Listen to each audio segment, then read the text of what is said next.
Et nos invités qui nous suivent en ligne. Et je rappelle le dispositif d'interprétation simultanée en français et en anglais qui est à votre disposition sur Zoom et sur Facebook. J'exprime notre gratitude aux interprètes mobilisés pour cet événement. Nous avons souhaité organiser cette conversation dans le cadre du Printemps de la francophonie et je voudrais remercier chaleureusement les partenaires qui ont accepté sans hésiter de nous accompagner. Le Centre pour l'avancement des langues, de l'éducation et des communautés, CALEC, et French Morning, sans oublier la délégation générale du Québec à New York. Notre objectif, révéler la vitalité de la francophonie au sein du vaste territoire américain à partir de 2 publications majeures pour comprendre la place de la langue française aux États-Unis.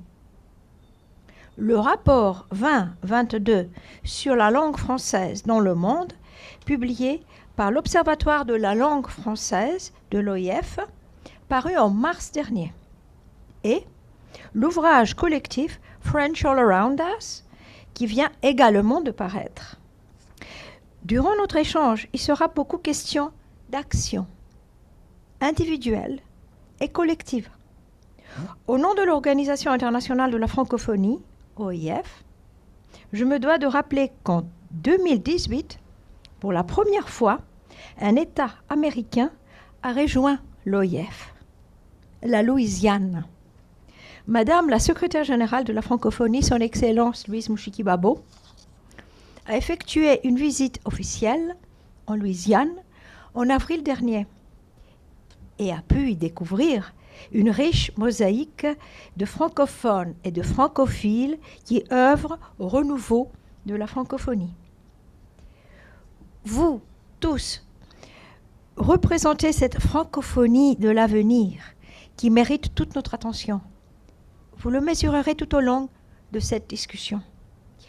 Nous avons en effet un grand plaisir de compter parmi nous Alexandre Wolf, responsable de l'Observatoire de la langue française de l'OIF, ainsi que les éditeurs de French All Around Us, Kathleen Stein-Smith, chevalier dans l'ordre des Palmes académiques, adjunct faculty, Fairleigh, Dickinson University Metropolitan Campus, et Fabrice Jourmont, attaché pour l'éducation, ambassade de France aux États-Unis et président du Center for the Advancement of Languages, Education and Communities, en français, Centre pour l'avancement des langues, de l'éducation et des communautés, CALEC.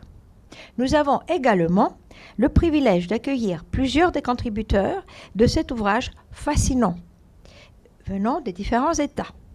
Joseph Dunn, directeur des relations publiques à LoRa, site patrimonial créole de Louisiane. Georgie Ferguson, membre de la Pointe-aux-Chiens Indian Tribe. Jesse Martineau, ancien représentant de l'État dans le New Hampshire et animateur du podcast French Canadian Legacy. Agnès Ndiaye Tunkara, coordinatrice du programme French Heritage Language. Et de nombreux autres auteurs présents dans la salle et en ligne qui pourront partager leur vision. Notre soirée sera suivie de la projection du court-métrage Chasse Galérite de Bran Hawkins, un conte folklorique raconté par la communauté créole francophone de la région de Missouri. Beaucoup de témoignages et de surprises vous attendent donc. Les ambassadeurs, vous le savez, sont toujours trop lents, trop bavards. Je cède la parole à Manuel Saint-Martin, fondateur et directeur de French Morning, que je remercie vivement d'avoir accepté de co-organiser et de modérer cette soirée. Merci beaucoup, Madame l'ambassadrice. Merci à tous. Donc, on va être ensemble pour un peu plus d'une heure, sans doute nettement plus d'une heure. On est nombreux ici. Vous avez déjà donné la liste de tous les prestigieux participants de ce panel, donc je ne vais pas recommencer. Simplement pour vous dire qu'on va évidemment traiter d'un sujet qui nous est à tous cher, c'est la place finalement de la langue française dans le monde et en particulier aux États-Unis. Alors, on va parler français principalement, en tout cas moi, pour vos oreilles, je vais me contenter de parler français. Certains ici vont parler anglais. Pour ceux qui nous suivent sur Zoom ou sur Facebook, vous pouvez avoir la traduction. En tout cas sur Zoom, vous pouvez avoir la traduction en simultané grâce à nos 2 interprètes qui font ce travail formidable au moment même où je vous parle. Les règles du jeu, si vous voulez participer à la conversation, donnez votre témoignage, parce qu'on aura beaucoup de témoignages ici sur la scène, j'allais dire, mais le but du jeu, c'est évidemment d'avoir vos témoignages autant que possible. Donc vous pouvez lever la main sur le Zoom. Il y a une petite icône pour ça. Vous levez la main et on me fera signe dans le fond. Franck me fera signe à ce moment-là s'il y a des intervenants et on vous donnera la parole, on vous fera intervenir. Je vous encourage à le faire évidemment. Vous pouvez aussi, si vous êtes sur Facebook, laisser vos commentaires sur le Facebook et j'essaierai autant que possible de reprendre vos témoignages et vos questions. Voilà, ce housekeeping, comme on dit en français, étant fait, on va en arriver au sujet du jour. Ce qui nous réunit, c'est évidemment le français ici, mais c'est en particulier 2 ouvrages particulièrement conséquents. French All Around Us, pour l'instant c'est en anglais, mais on espère un jour bientôt en français, on va en parler dans 1 minute. Et puis c'est imposant, la langue française dans le monde, que je vous encourage à découvrir. On a plein d'informations, énormément d'informations chiffrées sur la place du français dans le monde, place qui croît. Pour en parler avec nous, on va commencer tout de suite avec Alexandre Wolf, qui est juste ici à ma gauche. Vous êtes le responsable de l'Observatoire de la langue française à l'OIF qui nous accueille ici. Vous êtes venu de Paris pour cette conférence. Juste en 2 mots, ou peut-être un peu plus, expliquez-nous à quoi sert cet imposant ouvrage, c'est quoi le but de ce rapport finalement langue française dans le monde. Merci Emmanuel et merci à tous ceux qui se sont employés à organiser cette rencontre qui est vraiment importante pour nous. Je dirais même d'autant plus importante que du siège de l'OIF à Paris, on ne voit pas toujours bien, même si on étudie ça en détail, la réalité des communautés francophones et leur vitalité.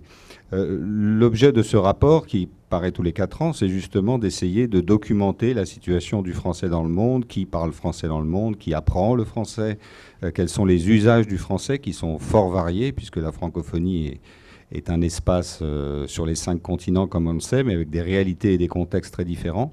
Et donc, grâce à ces enquêtes qui sont menées donc, au moment où on prépare ce rapport, on arrive à avoir une image un peu plus précise de la réalité des usages du français et de sa vitalité, puisque, vous le suggériez tout à l'heure, la langue française dans le monde est en pleine progression, en pleine croissance, y compris sur les territoires où elle n'est pas la langue première, et c'est le cas particulièrement en Afrique.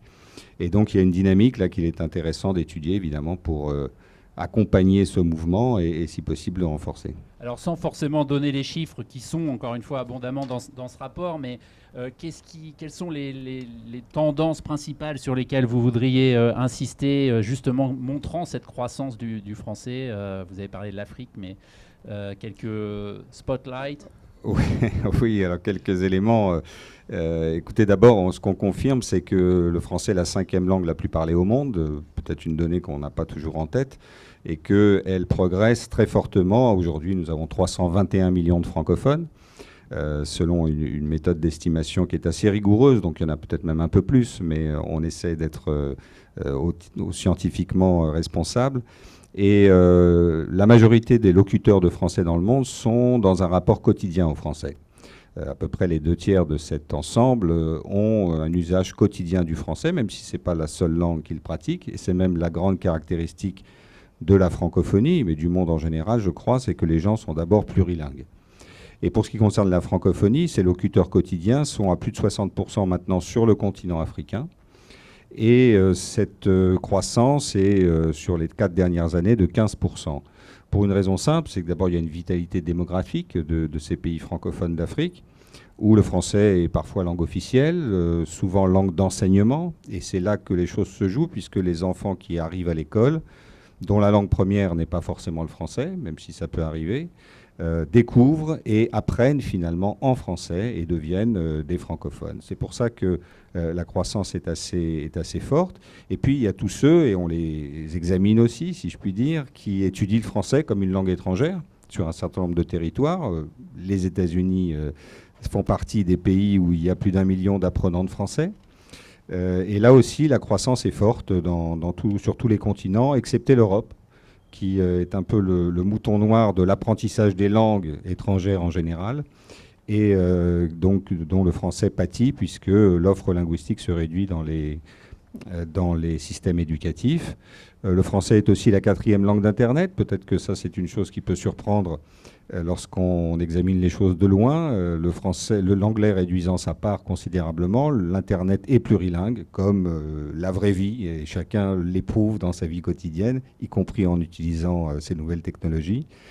Et elle est en croissance continue avec, évidemment, aujourd'hui un frein qui est celui de la fracture numérique, celui de la connexion des pays du Sud en particulier et d'Afrique très précisément, qui empêche pour l'instant la langue française d'occuper une plus grande place, mais c'est déjà une place très honorable. Et ça témoigne de la vitalité de cette langue, qui est une langue de communication moderne qui s'adapte sur tous les territoires.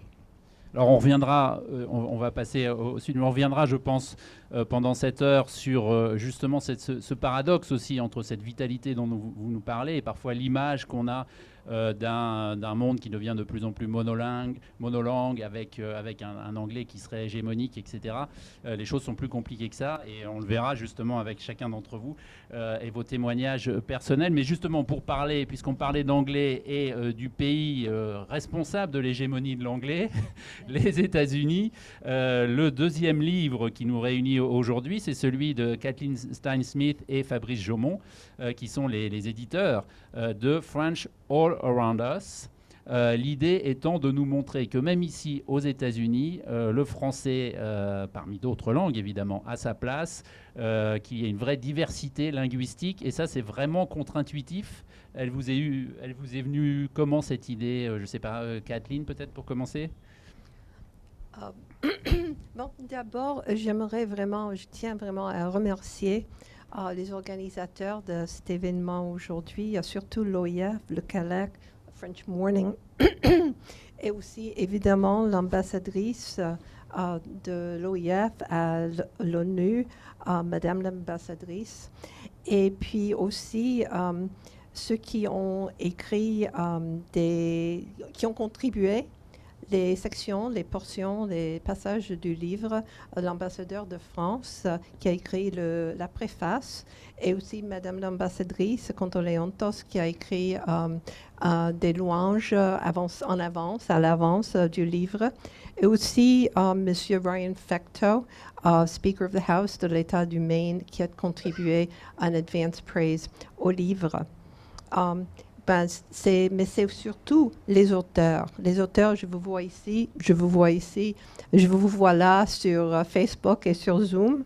Et puis, ce sont leurs histoires, les histoires des membres de communautés francophones aux États-Unis, des communautés historiques et aussi des communautés plus récentes.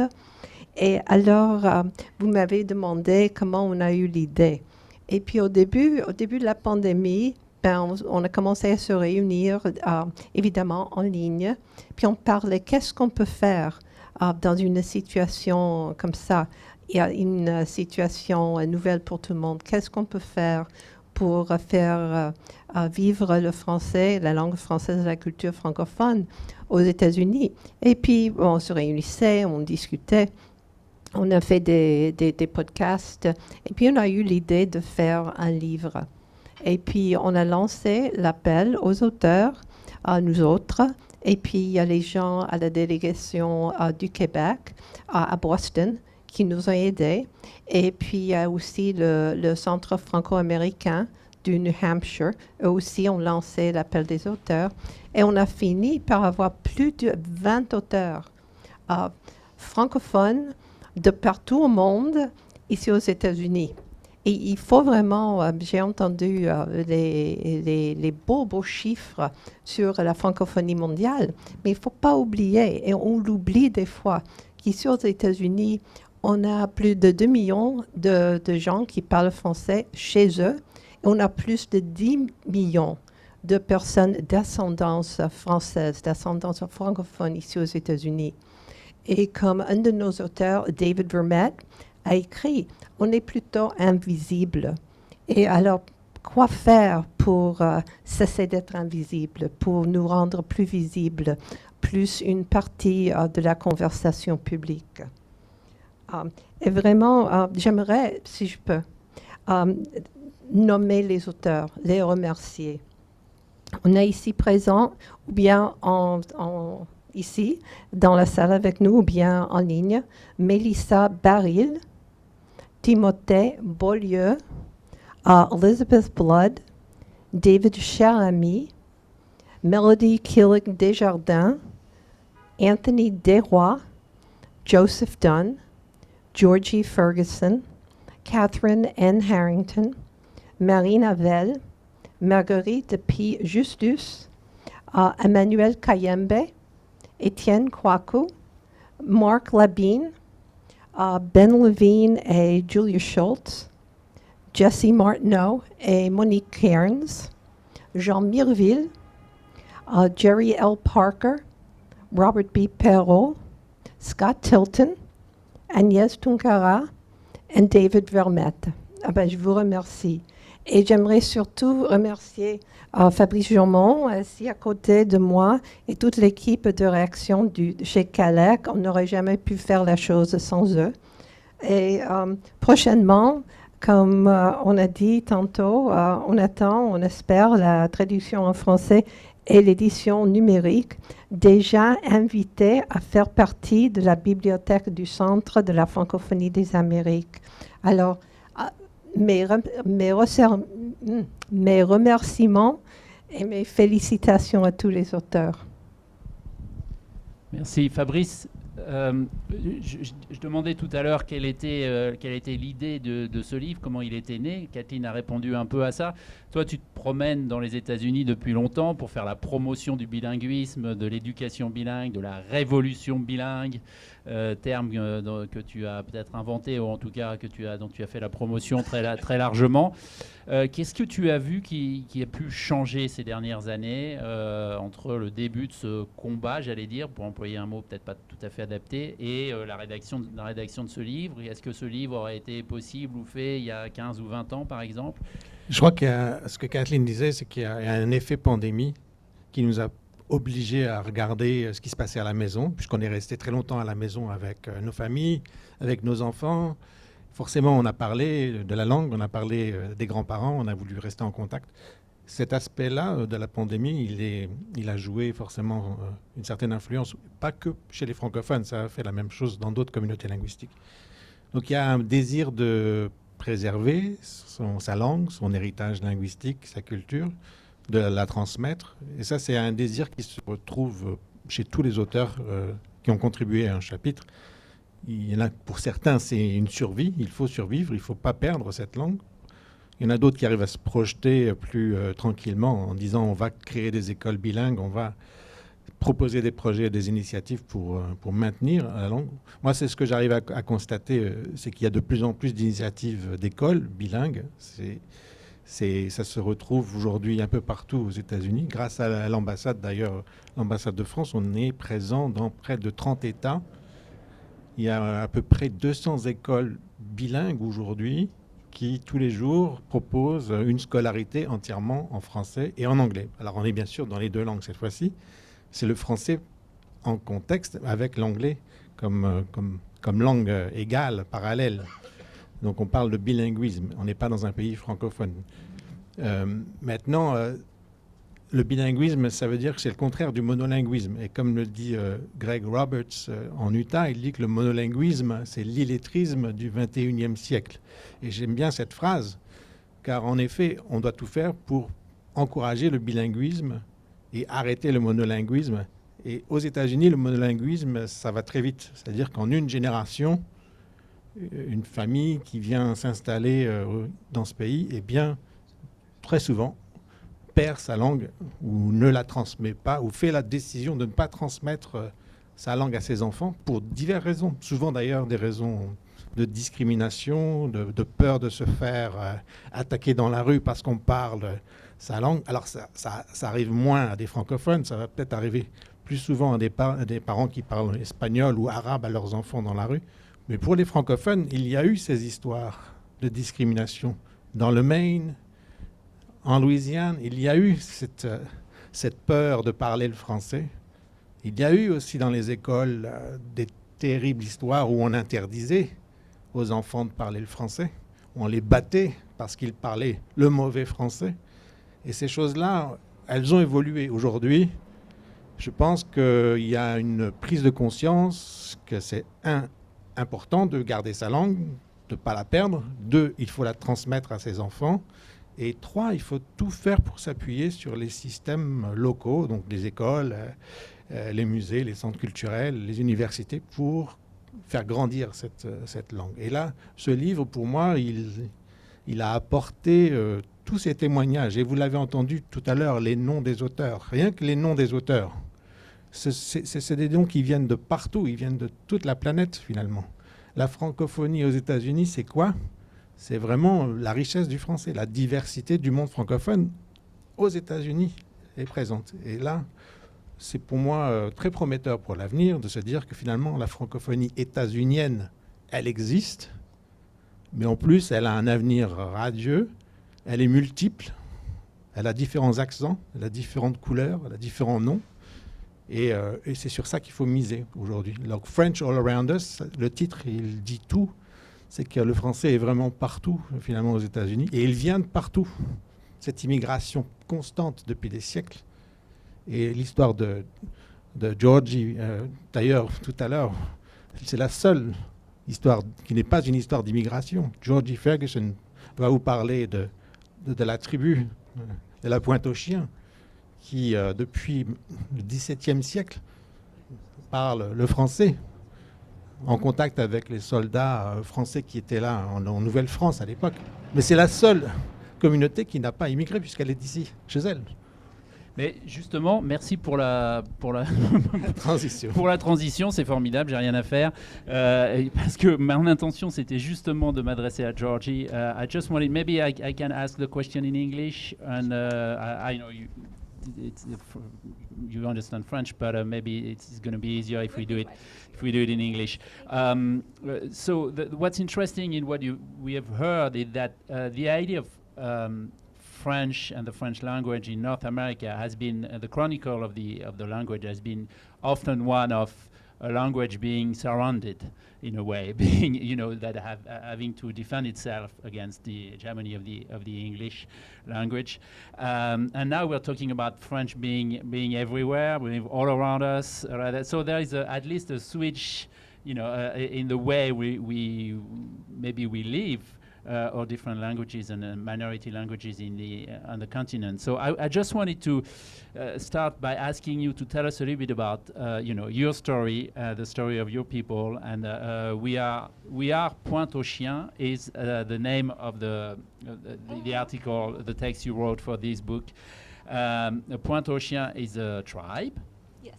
Where and you say Indian French language is part of my identity. Yes. So tell us a little bit more about that identity and how it relates to the language. Thank you. And thank you, everyone, for the opportunity to be here. Let me first say what an honor it is. I feel a great kinship with so many of you and so many of your stories, whether or not it's from an immigration perspective or otherwise. As an Indigenous person, I feel that strong kinship because so many of our experiences are similar.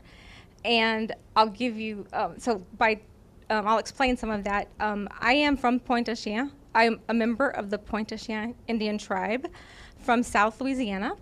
We live along Bayou Pointe-aux-Chiens, and we've lived there for ages.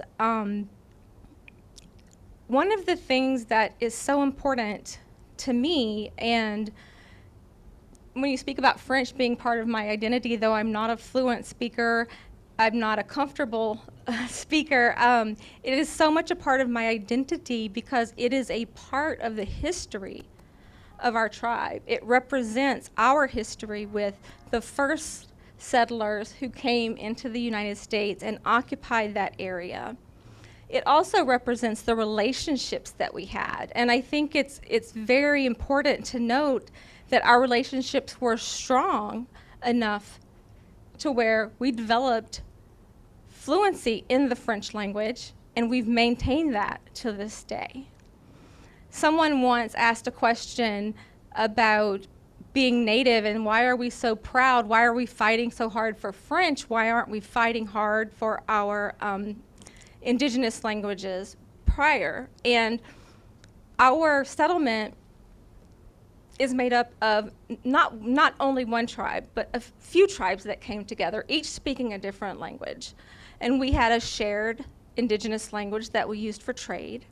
And so those languages have been incorporated into the French dialect that we speak, our own unique heritage language. And I think it's really important. I think that we're very proud of the fact that we speak a French Indian language. It's unique, and it also speaks to our relationship and our history in ways that aren't yet documented in American history books, because it predates that American history and Louisiana becoming a state. And so when I talk about it being part of my identity, it's a part of our story. It's a part of what's weaved into the tapestry of who we are. And that's why it's so important. Can you tell us what that means maybe on a day-to-day basis in the tribe for children? Is it, how is it taught in school? How is it? Sure, How does it work? So in our community, which is it's very south Louisiana. Yeah. It is still spoken in a majority of the homes. We had an elementary school until late last spring, right before the school year ended. That school was closed by the school board.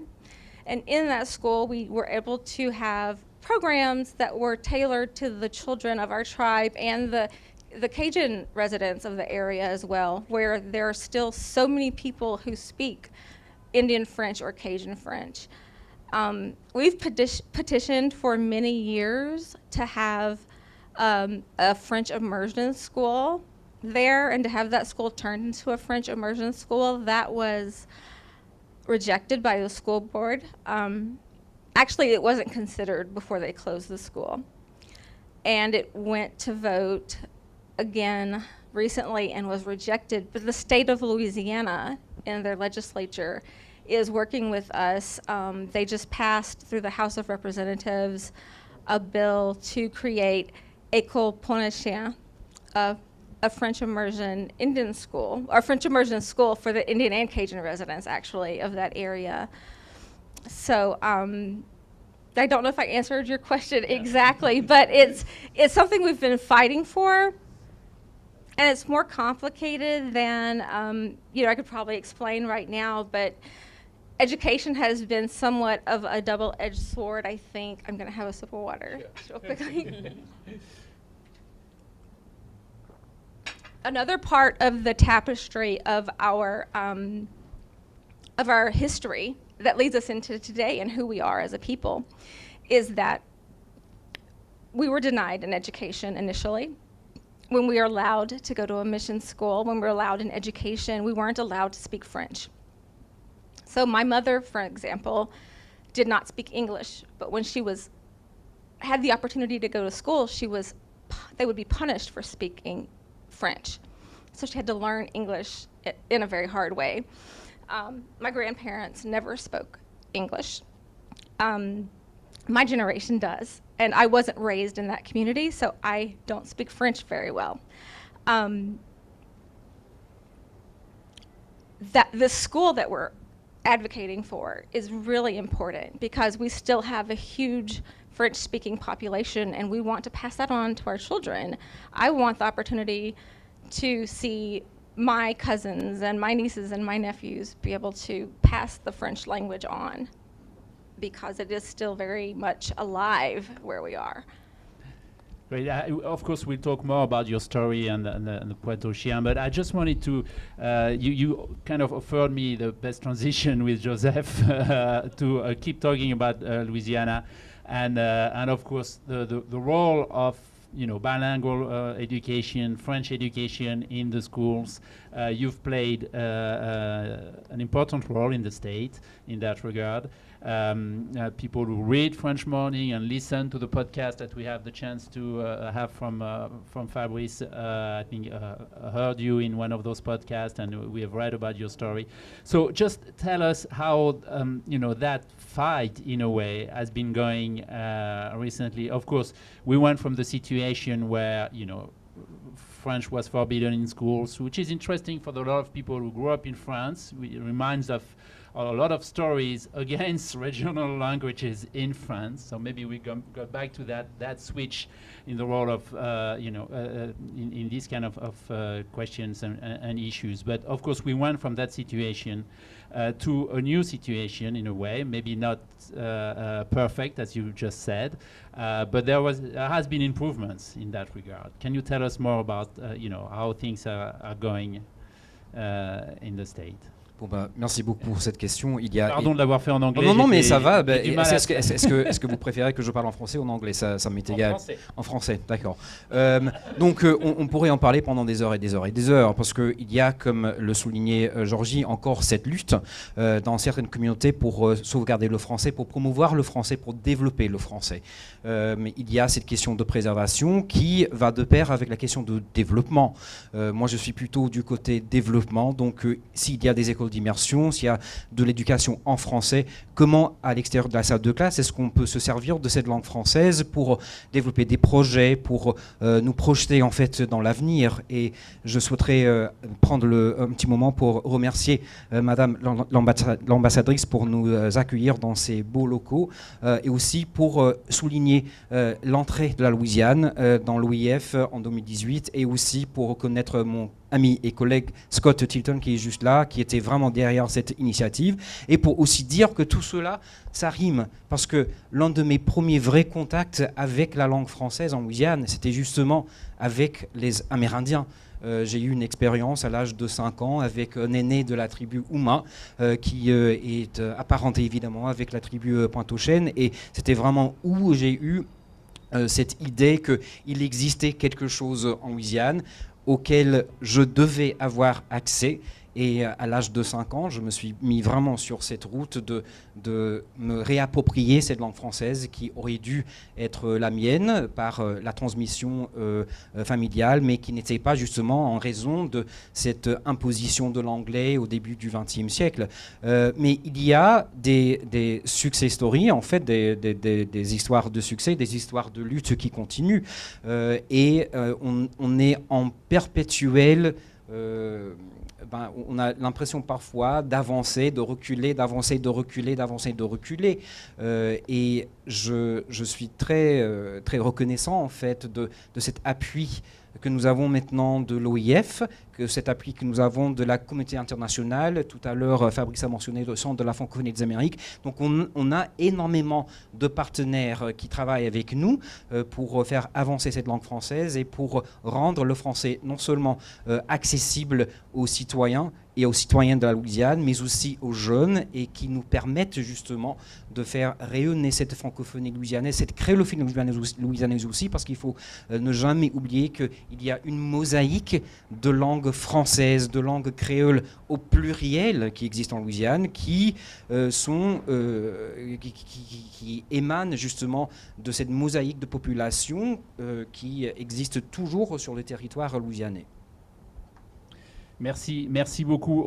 C'est pareil, on reviendra en Louisiane, mais je voudrais qu'on en profite pour passer. Alors, on fait des grands écarts à Agnès, qui vous êtes donc la responsable du programme French Heritage à New York ici. Vous allez nous expliquer ce que c'est. Ce sera mieux que plutôt c'est moi qui le fais, et puis après je vous poserai ma question. D'accord. Merci. Vous m'entendez? Oui. Merci Emmanuel. Bonjour à tout le monde. Je voudrais aussi remercier l'OIF d'avoir organisé cet événement qui nous permet de nous retrouver entre francophones. J'ai parlé à quelqu'un de la Côte d'Ivoire, j'ai parlé à quelqu'un du Congo, j'ai parlé à quelqu'un du Cameroun, j'ai parlé des gens de la Louisiane. Et il y a elle a utilisé le mot kinship en anglais, il y a ce sens de la communauté que nous donne cette langue française qu'on a en commun. Je m'occupe donc d'un programme qui s'appelle le French Heritage Language Programme. C'est un programme qui a 15 ans. C'est un programme des services culturels de l'ambassade de France. C'est un programme extrêmement francophone. On ne peut pas faire plus francophone.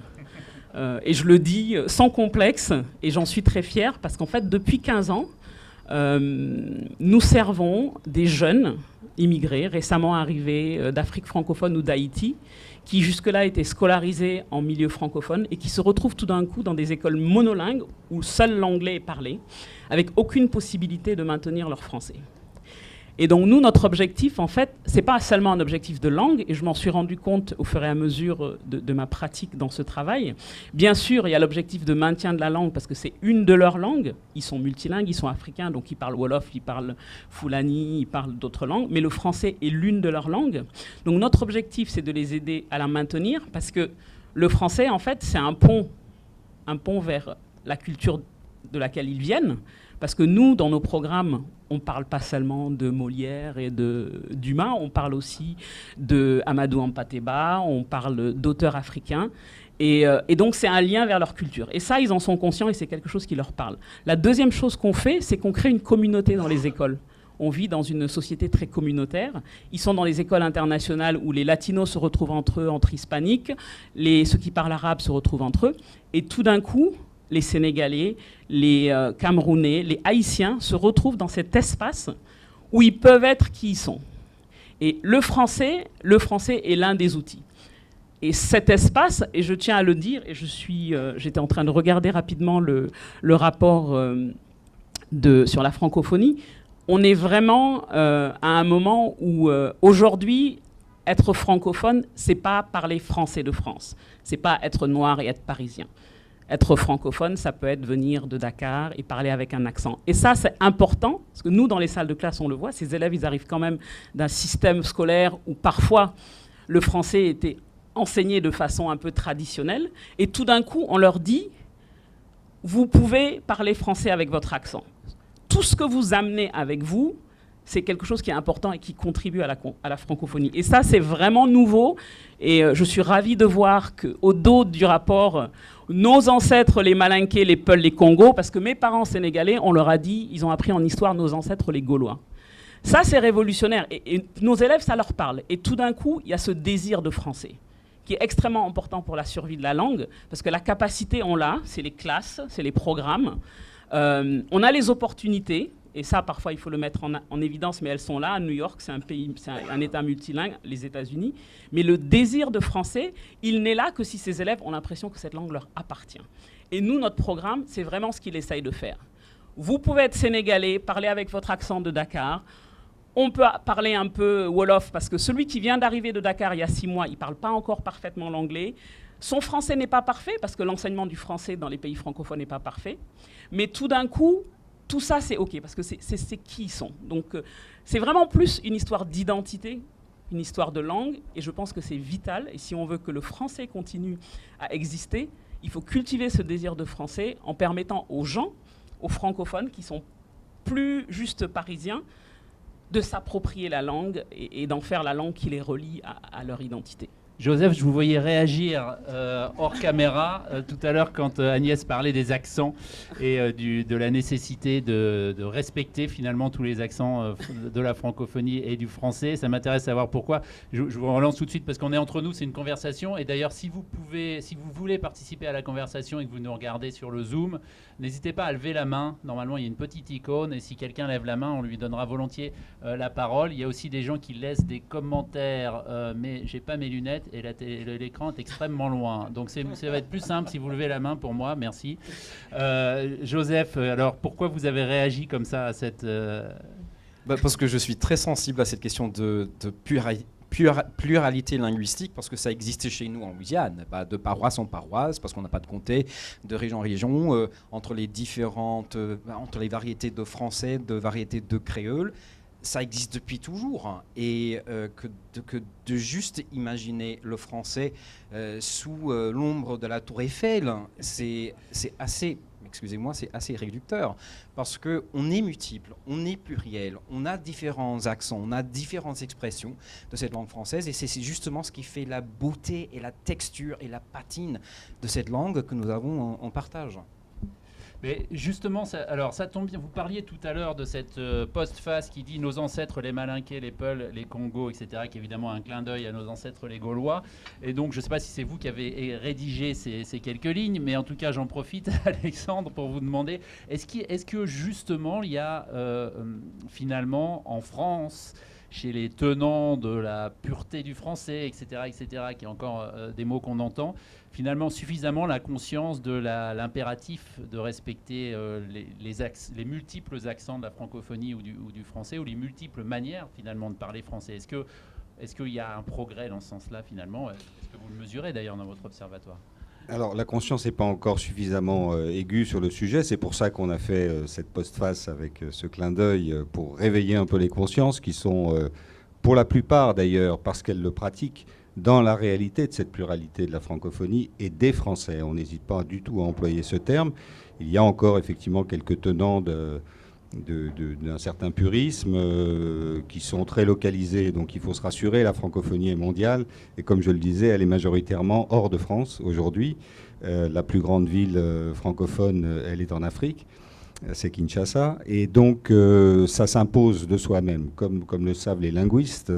La langue, c'est les locuteurs qui la possèdent, qui la maîtrisent. J'étais très sensible à ce que disait notre collègue sur le sentiment d'appartenance à une communauté qui ne peut reposer que sur le sentiment de participer à cette langue française. Et c'est ce qui se fait dans la vie, dans la réalité. Et par contre, là où on a du chemin à faire, et c'est pour ça que dans ce rapport, il y a une étude d'ailleurs qui est consacrée à ce sujet, c'est la première, je crois, sur les variations, alors ce que les linguistes appellent les variations socio-langagières, c'est-à-dire ce français avec ses accents, mais aussi ses modifications lexicales, morphologiques, qui font la richesse de la francophonie. On s'en est aperçu dans la littérature. Je crois que ça, c'est un message qui est passé, puisque les grands auteurs francophones aujourd'hui sont, et ceux qui sont primés, reconnus, sont issus de différents territoires où le français n'est pas la langue première, et montrent à quel point c'est justement ce contact des autres langues, cette source à d'autres imaginaires, à d'autres références symboliques, qui fait la force et l'intérêt de cette littérature. Il faut passer à une autre étape sans doute, y compris dans l'éducation. Je pense que ça, c'est un sujet pour la francophonie de demain, pour assurer cette progression qui est là, mais qui n'est pas acquise forcément pour les années à venir. C'est intégrer. La francophonie le fait, l'Organisation internationale de la francophonie le fait en accueillant, grâce à un programme qui s'appelle École et langue nationale, les enfants dans leur langue nationale, justement, dans les pays où c'est possible, avant de passer au français progressivement. Et donc, il y a là une articulation harmonieuse. Mais il faut le faire aussi plus largement pour ces différents français qui sont pratiqués, effectivement, à Bamako, à Dakar ou à Abidjan, et qui doivent tenir compte de cette réalité linguistique. Le français n'a rien à y perdre, au contraire. Et surtout, les francophones, dont c'est la langue première, il y en a encore quelques-uns quand même, doivent s'ouvrir à cette réalité et la prendre en compte.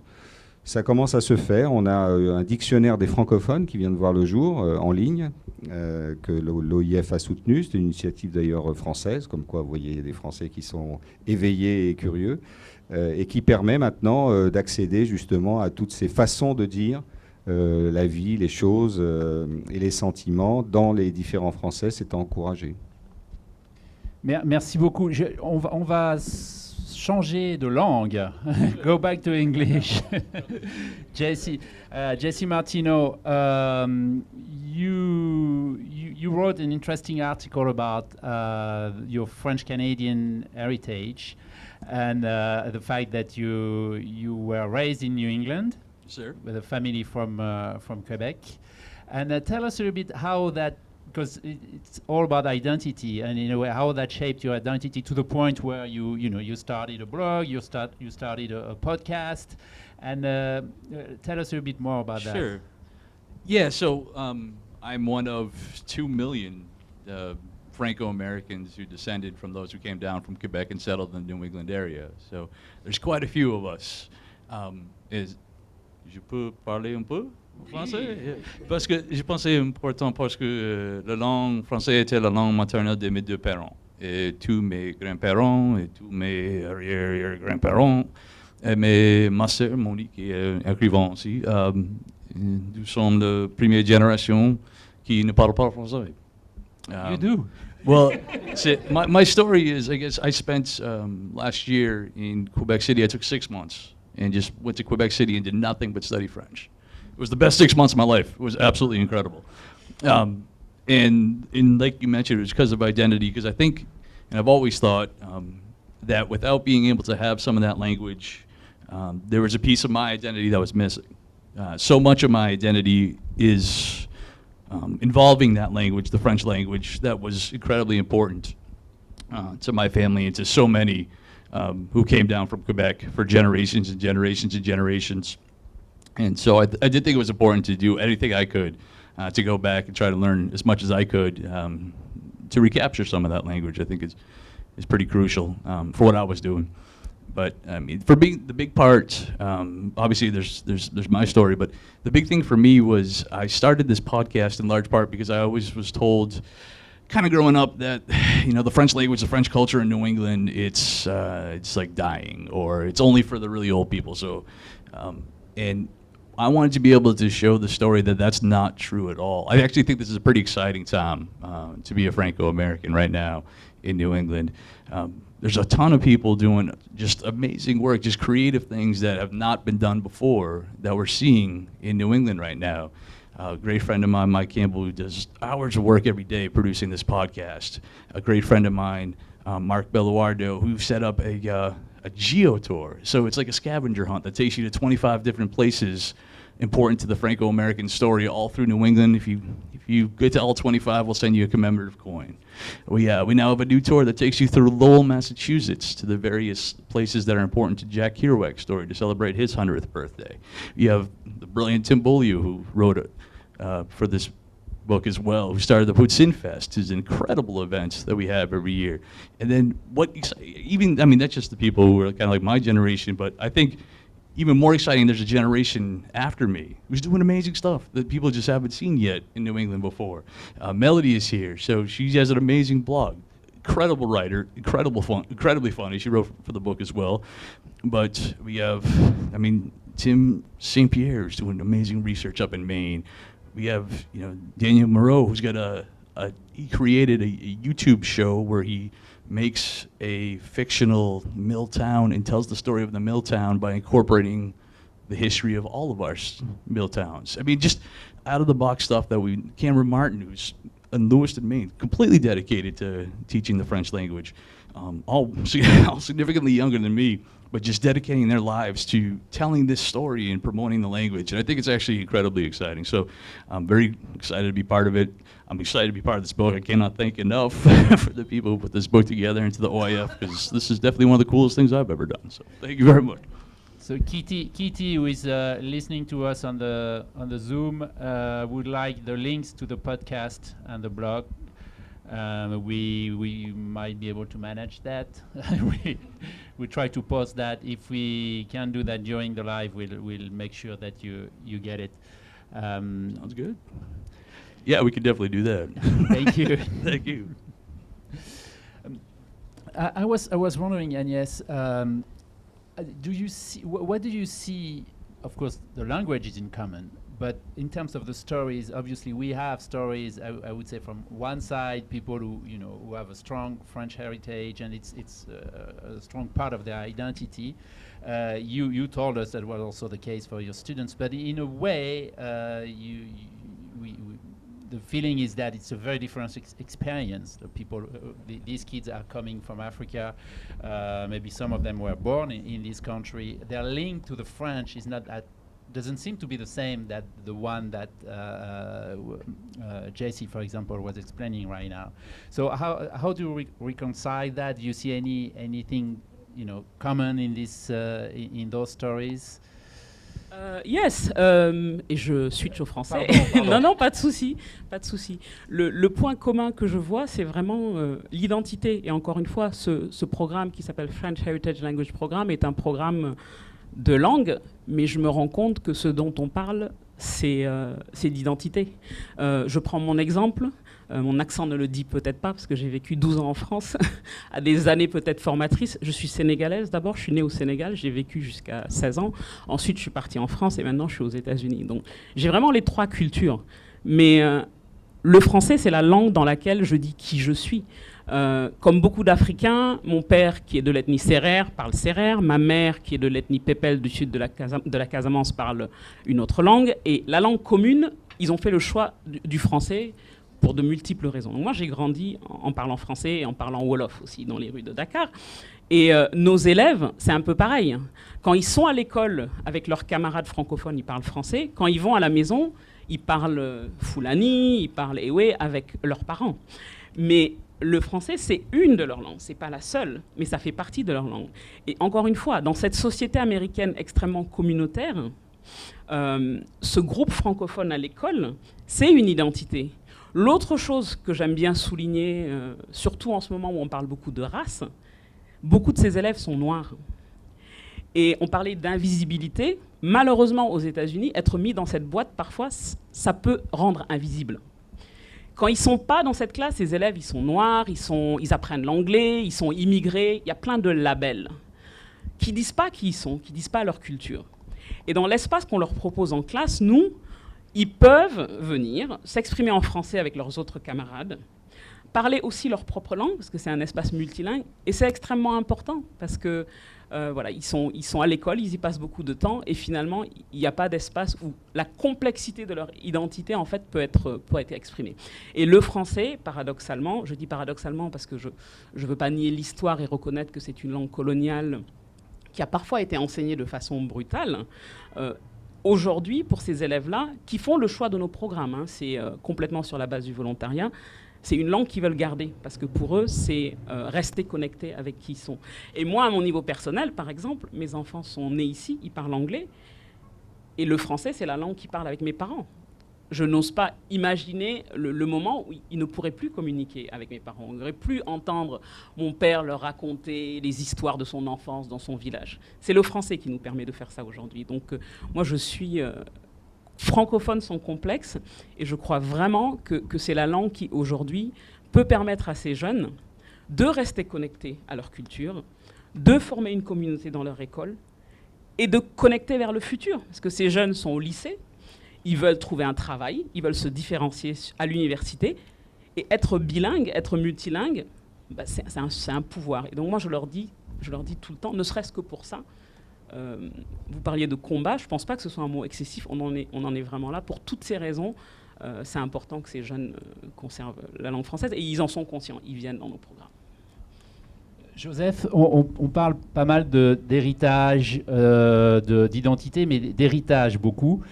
Comment est-ce que, peut-être dans votre expérience personnelle ou dans la façon dont les choses se passent en Louisiane, on arrive, vis-à-vis notamment du public jeune, à transformer ou à peut-être transformer cette idée d'héritage pour en faire quelque chose où on regarde aussi vers l'avenir.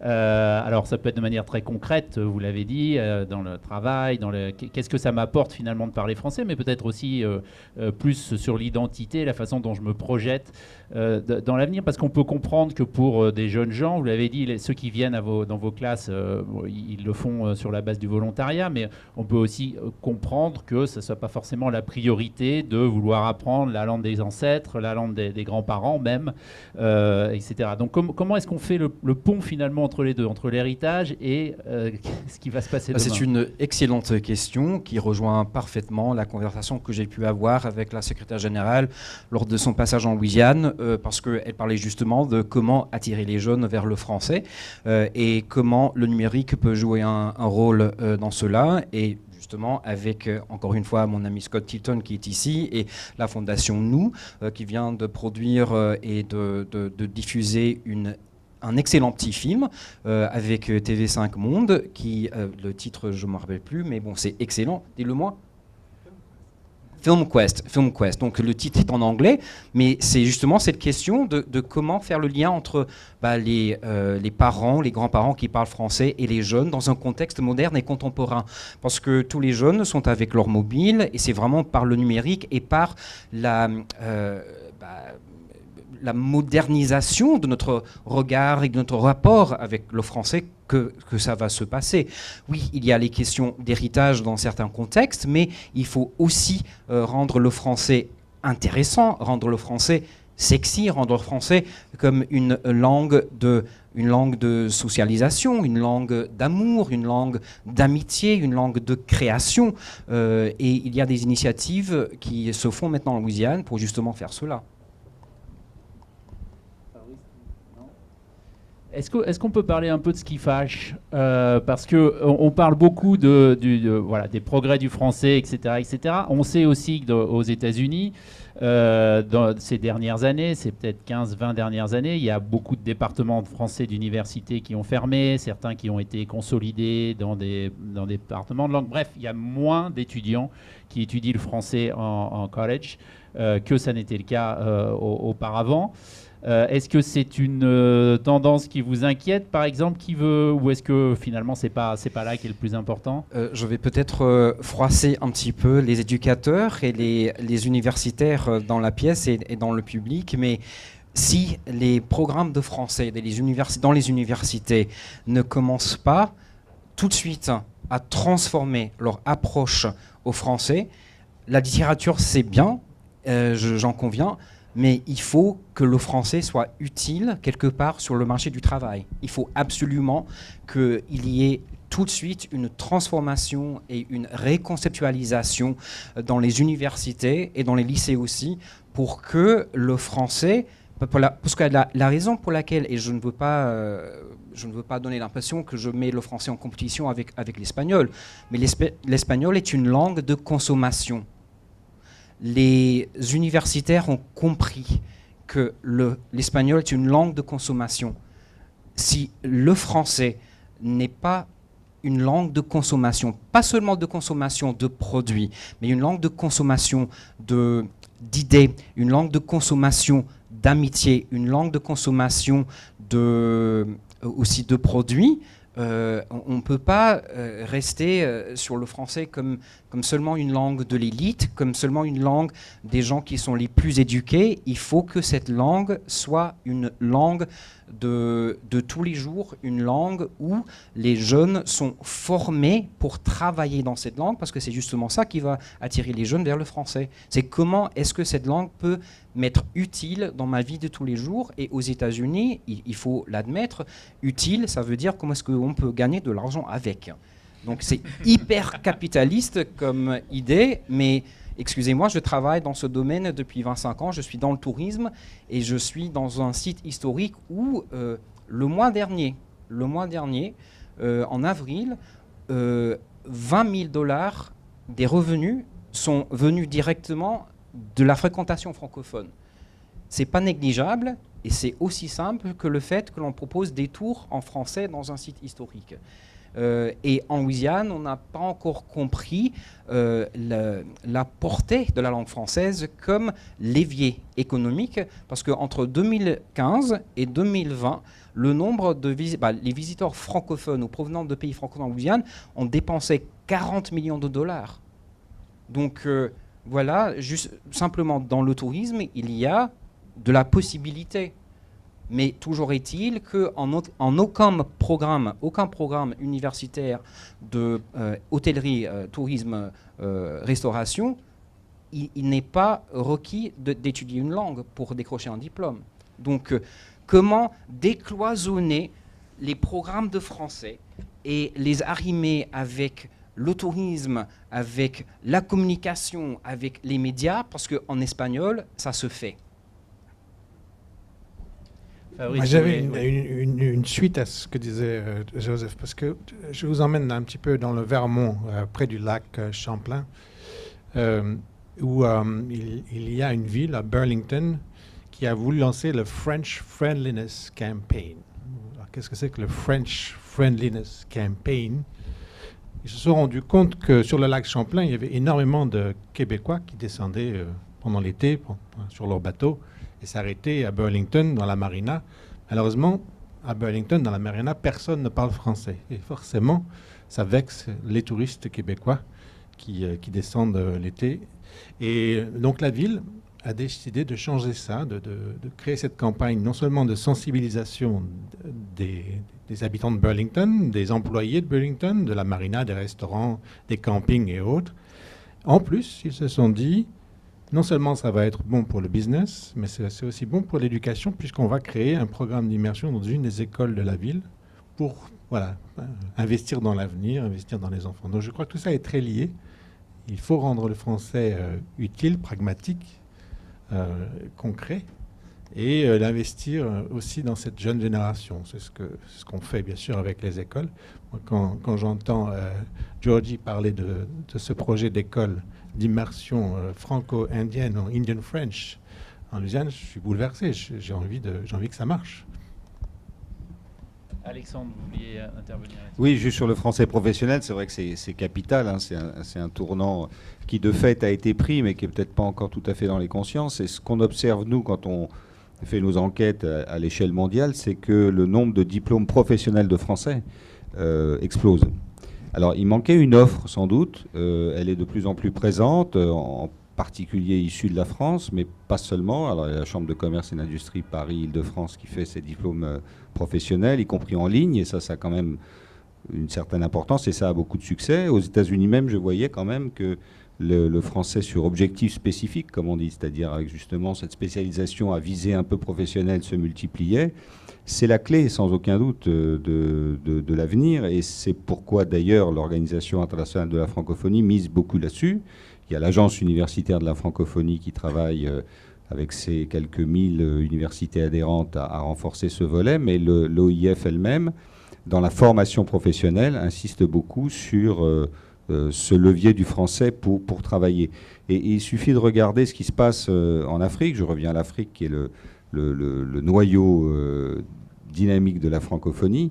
Les unions économiques régionales africaines sont celles qui sont porteuses de la plus forte croissance, contrairement à ce qu'on entend parfois, et attirent du coup les non-francophones d'Afrique. Et je dis ça avec beaucoup de guillemets, parce qu'il faut rappeler qu'en Afrique, il y a des langues d'abord, mais disons que dans ces unions où une langue internationale fédère un peu, les Ghanéens par exemple, les Rwandais, même s'ils sont membres de la francophonie, qui sont d'abord majoritairement d'abord quinois rwandophones et puis anglophones par l'école, mais reprennent aussi le chemin du français. C'est le cas au Nigeria, c'est le cas en Afrique du Sud. Pourquoi? Pour travailler avec les francophones, parce que ce sont des zones dynamiques de point de vue économique, et donc il y a des possibilités d'emploi. Et on le voit aussi en Europe. On avait fait un certain nombre d'enquêtes sur les offres d'emploi. Celui qui a le français en plus, évidemment, pas tout seul, mais en plus, eh bien, se distingue et peut avoir un avantage, disons, comparatif par rapport aux autres candidats. Et aussi le français, puisqu'on est à New York, langue des organisations internationales. Alors, on sait bien que la situation est difficile, mais partout où des offres d'emploi sont proposées pour des organisations internationales, au sens large, pas seulement officielles, hein, des OING aussi, hein, des grandes associations internationales, le français est un plus parce que c'est une langue qui permet justement de communiquer à l'échelle internationale. Donc oui, le français est une langue qui permet de trouver un emploi. Kathleen, vous vouliez réagir aussi? Ben oui, merci Emmanuel. Moi, ça fait plus d'une trentaine d'années que je travaille dans les universités américaines. Et puis, j'ai reçu mon enseignement au Québec. Mais ce que je vois ici, c'est que vraiment que Joseph a tout à fait raison, que vraiment il faut voir un but dans l'apprentissage d'une langue, surtout si on est américain, monolingue, anglophone. Il faut y avoir quelque chose. un bénéfice peut-être. Mais je crois que ça ne se limite pas seulement au domaine de la carrière. J'aime beaucoup cette initiative française, la langue française, la langue des affaires. J'ai beaucoup aimé l'initiative Oui en Louisiane, mais aussi, moi je pense surtout aux Américains d'ascendance française, aux Américains qui ne sont pas d'ascendance française, mais qui ne parlent pas français. Alors, comment les atteindre? Ben, le dilemme, c'est que d'un côté, les programmes universitaires diminuent. Ben, on perd des programmes. Dans le dernier rapport de la MLA, ben, on a perdu presque 200 programmes de français au niveau universitaire. Il y avait un rapport avant, en 2007, de la MLA, où ils ont dit on doit avoir plus d'approche au français, ce que Joseph a dit exactement. Alors, ben, ça arrive, mais ça arrive lentement. De l'autre côté, dans les écoles élémentaires et les écoles intermédiaires américaines publiques, les programmes de français diminuent, surtout dans les écoles élémentaires. Seulement 15% des écoles élémentaires publiques américaines offrent des programmes en langues étrangères. Il ne s'agit pas seulement du français, mais en langues étrangères. Alors, ben, d'un côté, les élèves, les étudiants qui s'y intéressent n'ont pas l'occasion d'apprendre des langues dans les écoles publiques. Dans les écoles privées, ben, où les riches peuvent aller, ben oui, on peut apprendre les langues. Mais dans les écoles publiques, pas tellement. Ben, les programmes de Fabrice sont géniaux, mais ça n'existe pas partout. Mais de l'autre côté, il y a ces communautés de francophones. Moi, j'écoutais Jessie, j'écoutais Agnès et tout le monde qui parlait. Il y a ces communautés francophones aux États-Unis qui s'y intéressent. Et puis, d'un côté, il y en a déjà qui parlent français. Ben, c'est parfait. On est communauté francophone et on parle français. Mais de l'autre côté, il y a des gens qui ne parlent plus le français, ou bien ils sont ici depuis des centaines d'années, ou bien ils ont dû faire face aux lois qui supprimaient l'emploi de langue dans les écoles et dans les affaires. Et puis ça, c'est ça, je crois, la clé. Ce sont des initiatives comme le French Canadian Legacy podcast en anglais, mais qui s'intéressent aux gens qui s'intéressent à la culture francophone et qui ne parlent pas peut-être le français. Il y a le New Hampshire Poutine Fest, organisé par Tim. Ben, on n'a pas besoin de parler français pour apprécier la poutine. Mais si non, Tim, ne me regarde pas comme ça. Don't look at me like that.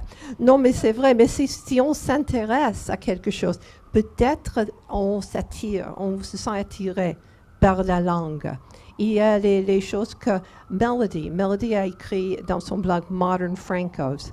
Elle écrit sur des thèmes qui intéressent aux jeunes et peut-être qu'ils ne parlent pas encore français, mais peut-être qu'ils voudront après avoir lu son blog. Et c'est la même chose avec Scott. Et c'est la même chose avec Mark. Ils font des initiatives dans leur région pour attirer non seulement les gens qui parlent déjà français, mais de increase your audience. Si vous aviez un doute, on est à New York. Pour ceux, je ne sais pas si vous entendez bien les sirènes à travers les micros. On va prendre des questions. Si vous avez des questions, vous pouvez lever la main. Il y a des micros qui doivent se promener et on va les prendre. Est-ce qu'on peut donner le micro, faire passer le micro dans le fond à monsieur Agnès, vous vouliez réagir? Non, en fait, j'allais, en parlant de cette question du français avec une espèce de vision pragmatique, et je suis contente que M. KM prenne le micro, c'est avec lui que je discutais, c'est un des auteurs, il parlait du Maine. Et je pense que le Maine, c'est un bon exemple de... Je vais lui laisser la parole, c'est parfait. D'accord, merci, merci. Je vais vous donner la parole. En attendant, Gérard, je crois, nous demande sur Zoom, est-ce que cette passionnante discussion, merci, sera mise en ligne. La question est oui, le Facebook Live est disponible en replay. Et si vous êtes comment on dit ça en français ? Je ne sais pas. En rediffusion, pardon.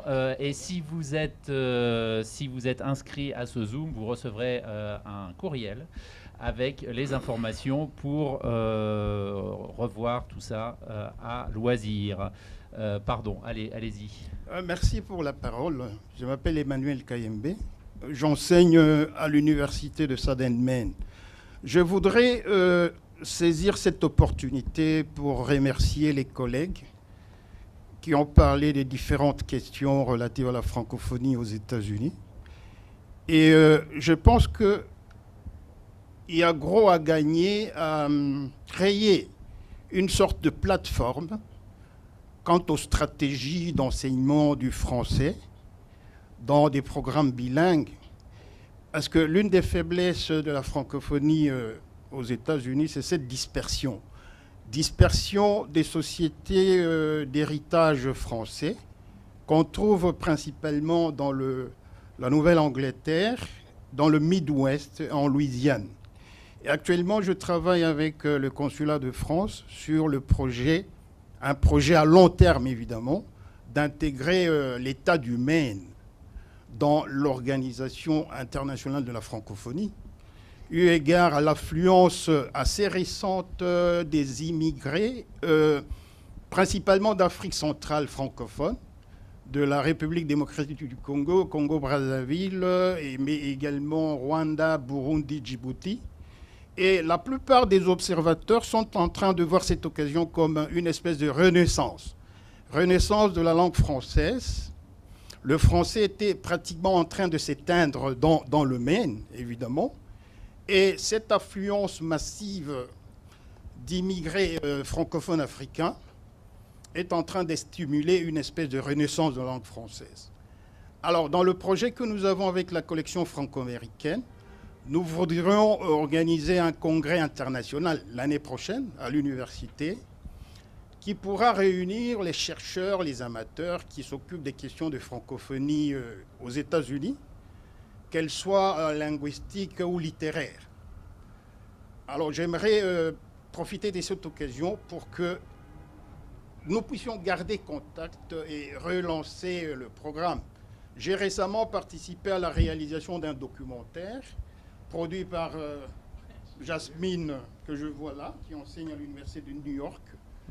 Et un projet très intéressant qui cherchait à mettre ensemble, à créer un pont interculturel entre les Franco-Américains d'ascendance canadienne et les immigrés africains qui viennent pour la plupart d'Afrique centrale.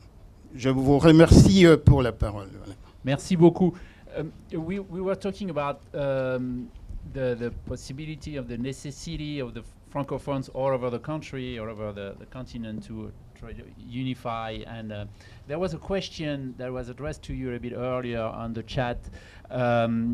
Someone was asking, does your tribe has any connection, any links with tribes in Wisconsin? Some of them that are Francophones. So do you work together in a way or another? Was the question. Actually, we don't right now, but that is something that I think we would be very open to. It's so interesting. There are about 3 or 4 Indian communities in our area that speak a dialect of Indian French, their own dialect of Indian French. And like Louisiana, a lot of the culture is influenced by indigenous words and French words. And one of the things that is so interesting is that you can identify where someone is from by their dialect. So each tribe is different. We've incorporated the words from our ancestors, in our own communities.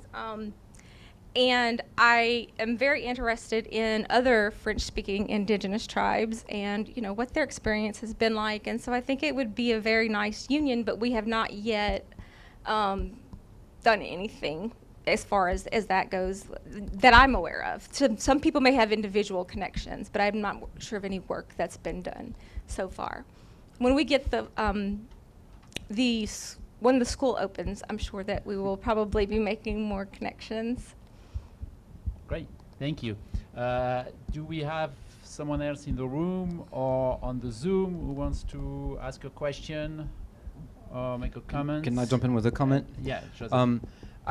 I brought this up with the Secretary General when she visited Louisiana. And we have this discussion internally in Louisiana among ourselves all the time as well. We've not done a very good job about communicating all of the things that we do and how diverse and dynamic these French language and Creole language communities are to our English language audiences.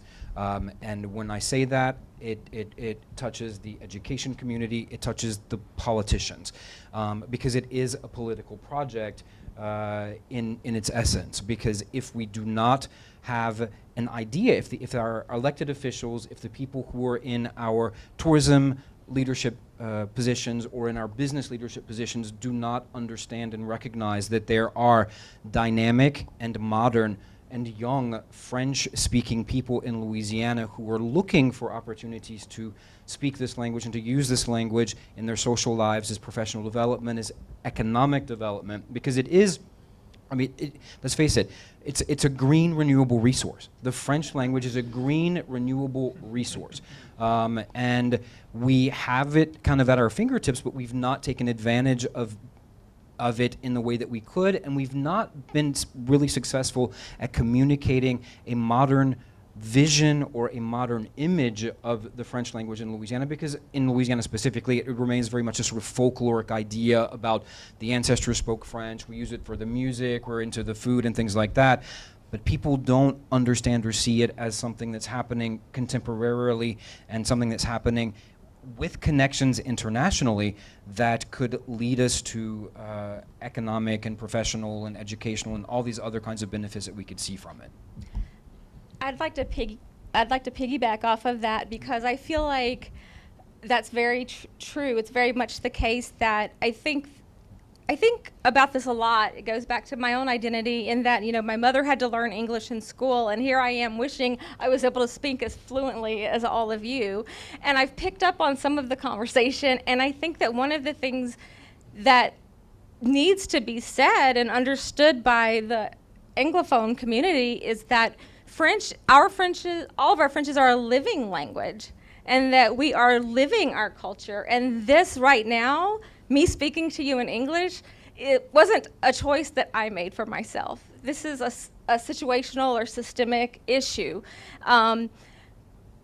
But we have the interest to make, to prevent that from being to provide the option for people to continue their French. And I think that, identifying and acknowledging this is a living culture and a living language. And our language, for instance, is evolving. It's ever evolving. It evolved from multiple indigenous languages to an indigenous French to a very unique dialect for us in our community, and a very unique dialect for the tribe Algéchals for their community. And so I think that this is just so beautiful, and advocating and communicating that, like this book begins to do, is so important for all of the pockets in Louisiana that speak French. Jesse, yeah. Yeah, and I just want to add, I think there's a pretty amazing opportunity for us in New England as well. Obviously, we share a border with Quebec that I don't think we've done a good enough job taking advantage of. But I think that's improving now. One of the things I learned for sure during my time up in Quebec, and even through the podcast, is as much as a lot of us are interested in going to Quebec and hearing that story, there's a ton of people in Quebec who know relatives who came to the United States, and there's a ton of people up there who are super interested to know our story, and they just haven't been taught that before.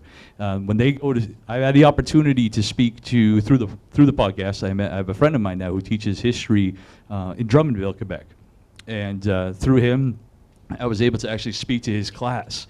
And now for those students, this was a high school history class, and for those students, all they've ever known of of the story of Franco-Americans is that, 1 million people left, end of story, they don't hear anything else.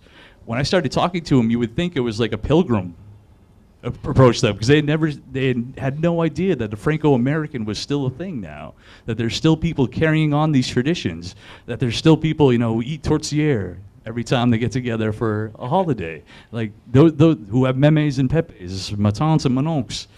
This exists still. I think something that we're sharing much better now, I think, that we have in a long time. And I think there's groups like Tib's group, he has got a Facebook group, Le Rêve de Gagnon, that matches people. It's a bilingual group, both sides of the border, who talk to each other in English and in French, and it's just an opportunity to share. And I think there's much more opportunity for that, especially since we're so close where we are up in New England. Thank you. If we don't have any more questions, I'd like to ask you all the same question to kind of and maybe have kind of a wider perspective on languages in this country beyond French, about really American society in a way. There was a time where there were debates here, should English be the official language of America, these kind of things. We don't hear that much now, but in many ways, the American society has become bilingual. If you go to Florida and to some extent to Texas, and you hear a lot of people who speak only Spanish or speak mainly, not only, mainly Spanish, etc. But to which extent do you think that this country, this society, is ready to embrace a multilingual society in a way? Is the U.S., is there any expectation, any hope for that in the country, that people are ready for, having a multilingual society in a way? I mean, I think we have a multilingual society. I think it's just a matter of in what degree we choose to, acknowledge it and recognize it and work with it and embrace it and want it to flourish. I think, yeah, whether it's directly addressed or not, as you suggest, that's life right now. That is what the United States is, and I think there's a ton of opportunity to promote that, to use it as a positive going forward, and I think stuff like this helps. Joseph? I really like the quote from Greg Roberts about illiteracy being about monolingualism being the illiteracy of the 21st century, and I think we need to figure out a way to better communicate that to people so that it doesn't come across as hitting them across the head or what's the word, or people feeling criticized or that sort of thing if they're monolingual, and sort of helping them discover that it's a tool for self-development, for discovery, for relationships, and for world peace. Let's just say for world peace. And I think just to keep the conversation going, I think that it's identity too. And I think that that's a really important part of feeling pride and advocating for yourself. And I feel like our generation, at least for where we are, with my generation being the first that does not, without a doubt, speak fluent French, are the ones to realize what a precious thing it is that we could potentially lose if we don't act to save it. And so whether or not the United States is ready to embrace that, I think that's a difficult question, because there are different segments of society, and some may not feel as, they may not have the connection to it to recognize its importance. And we'll just have to nudge them along. Yeah, and I'm going to go in English because, yeah, I'm mainly talking to the educators, and I'm going to go back to the classroom level. We are in a multilingual society. This is an immigrant nation. If you're a teacher and your goal is to educate your students, whoever they are, they come with the backpack, and I go back to this wonderful image, and I cannot remember who said it. They come with the backpack, and in their backpack, they have their heritage, they have their history, they have their identity, and that go a lot through their language.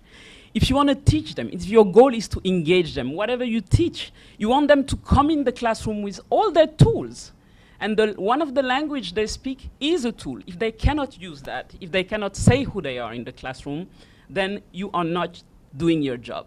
So this little backpack that includes language needs to come in the classroom. So even if your goal is to make them efficient in English, we know that mastering one of their native language helped in acquiring another language. So that image of the backpack and teaching the student in front of you as a whole, to me, is what the educators need to have in mind if they really want to teach the students. Thank you. Moi, je vais peut-être parler en français. Hein, c'est mieux pour vous, je crois, si j'ai bien compris la question. Mais oui, dans le monde moderne et multilingue, et donc les sociétés qui restent sur une langue, il n'y en a plus beaucoup. Peut-être que la société américaine, en tous les cas, dans la manière d'enseigner les langues, comme vous l'avez très bien dit, elle est de fait multilingue. Mais dans la manière d'enseigner, de proposer d'autres langues, il y a là effectivement sans doute un signe un peu de retard. Bizarrement, c'est curieux de dire ça pour les États-Unis. On le rencontre un peu aussi en Europe, dans certaines sociétés, notamment anglophones. Et il le regrette, je crois qu'il y a une prise de conscience, puisque les réalités ensuite de la vie, pas seulement pour faire des affaires, hein, mais aussi pour se cultiver, pour découvrir d'autres cultures, pour appréhender le monde, sont plurilingues. Et donc, ça passe quand même par une volonté politique. Je crois qu'on parlait d'un combat politique. C'est vrai qu'il faut qu'à un moment donné, les autorités des pays respectifs offrent à leurs jeunes cette possibilité de s'ouvrir et d'être réellement des citoyens du monde. Et en plus, on peut ajouter à ça qu'on parle beaucoup de traduction automatique, là on a des interprètes qui sont des vraies personnes, et on voit toute la différence.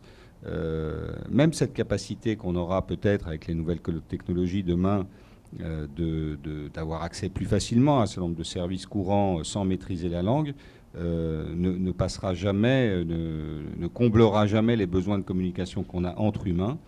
Et ce sera donc forcément par le multilinguisme.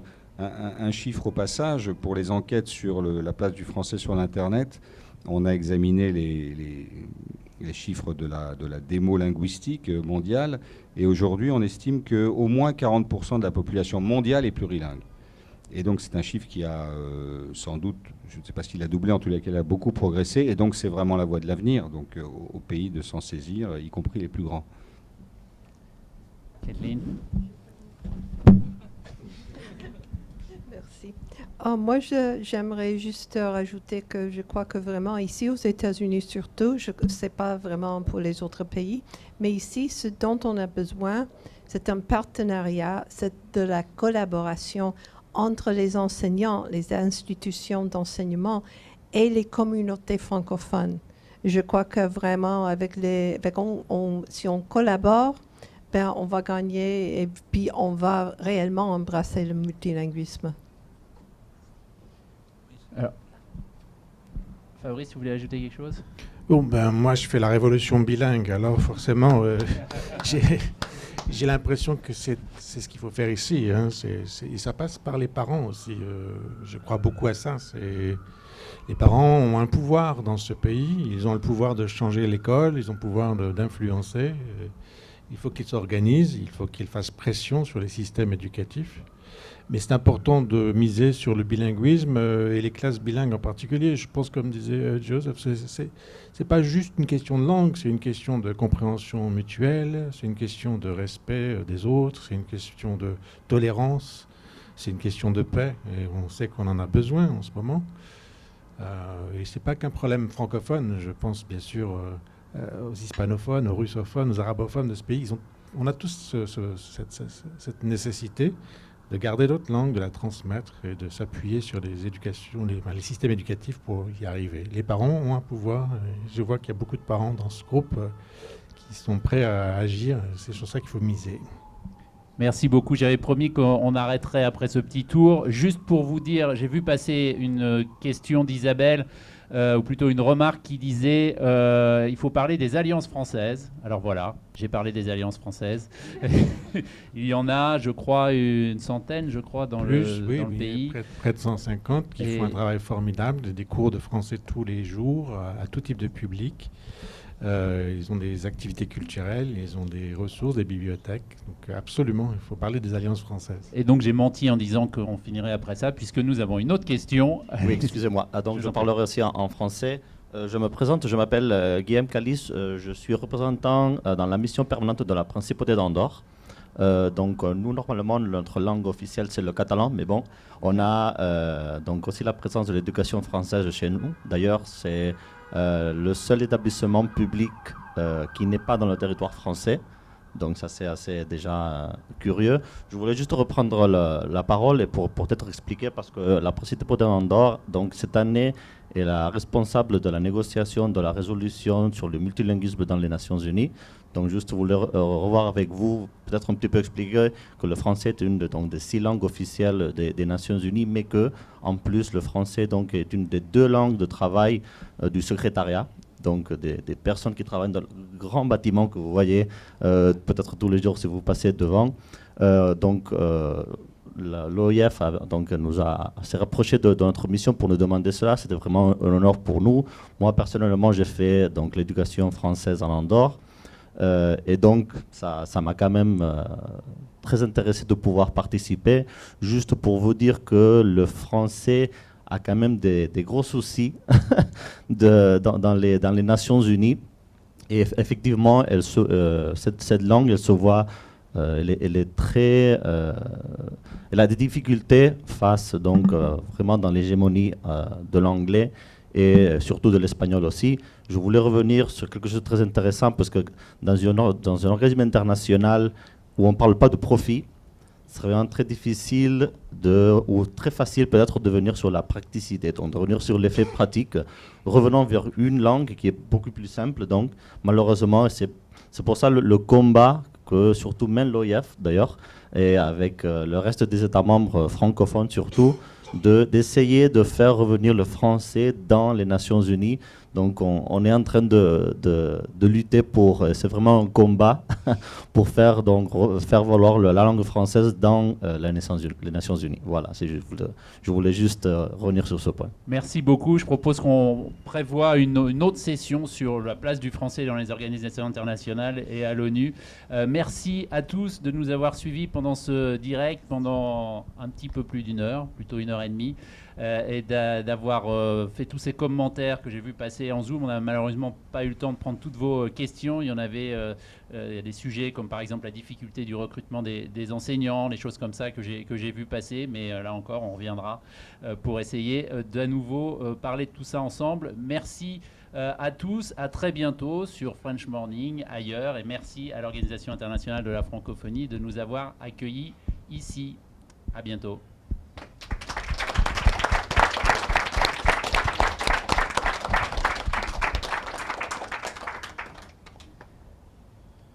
Et pour ceux qui sont ici, c'est coupé, le direct est fini. On a la chance, je ne voulais pas l'introduire pendant le Zoom puisqu'ils ne pourront pas le voir. On a la chance d'avoir avec nous